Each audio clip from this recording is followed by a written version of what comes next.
Alright, Grandmaster, mabilis lang to at ating balikan ang naging laban nga ni Toshiki Taki at versus dito kay Daigo Higa. Isa sa paborito ko na boxer, si Daigo Higa. Okay? So ito is laban nila sa WBO Bantamweight title fight.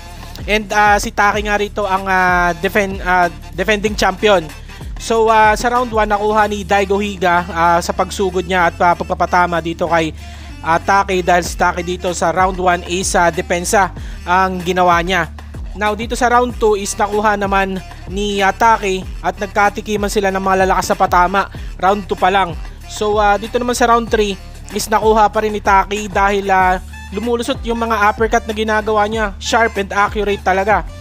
Dito sa round 4 is sa palagay ko is nakuha ni Daigo Higa ang round 4 na yan dahil yun ako na tutulak niya or napapatras niya si Taki sa behind the ropes at nakakapagpatama nga ng maayos doon si Higa.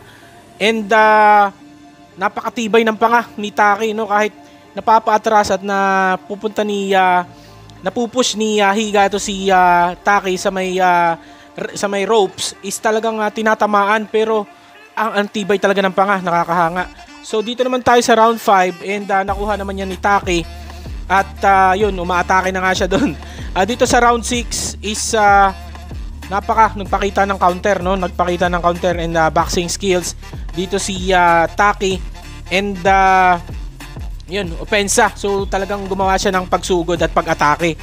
At dito naman sa round 7, so palitan sila and lumamang naman doon si Taki pa rin.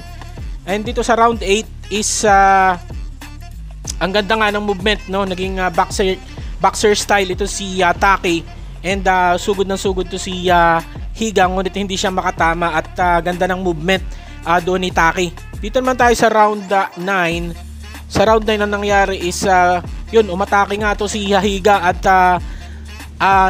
napupunta niya nadadala ni Higa to si Taki sa behind the ropes and nakakascore nga siya doon, nakapagpatama ng malalakas. Sa round 10 para sa akin is nakuha pa rin ni Higa yon dahil yun, siya talaga yung sumusugod and nakakapagpatama nga si Higa dun sa round 9 at patuloy nga siya sa pagsugod. Dito naman sa round 11 naka-score si Higa dito ng knockdown, kinount ng referee as a knockdown, which is okay lang naman. Okay, dito naman sa round 12 dahil nga nagkaroon ng knockdown ito si Taki is hindi siya nagpabaya at talagang sinugod niya si Daigo Higa. At si Daigo Higa is atrasado na talaga at bugbog sarado na at nakakatama nga ng malalakas. So ang level ng lakas nila is sa palagay ko is lumamang talaga si Taki. And parehas matibay ang boxers, pero nagulat talaga ako kay Taki dahil nakakapagpatama nga si Daigo Higa ng malalakas. And ito is knockout artist, pero kaya niya yung suntok ni Higa. So overall nakuha pa rin talaga ni Taki most of the rounds kahit na may knockdown siya, pero yung control and showmanship dun sa boxing is talaga namang nakuha ni Taki. So yun lang ang summary natin dito sa laban ni Daigo Higa at ni Taki. Napakagandang laban, pwede nyong balikan at panoorin muli. And yun lang, maraming salamat, Craft Masters.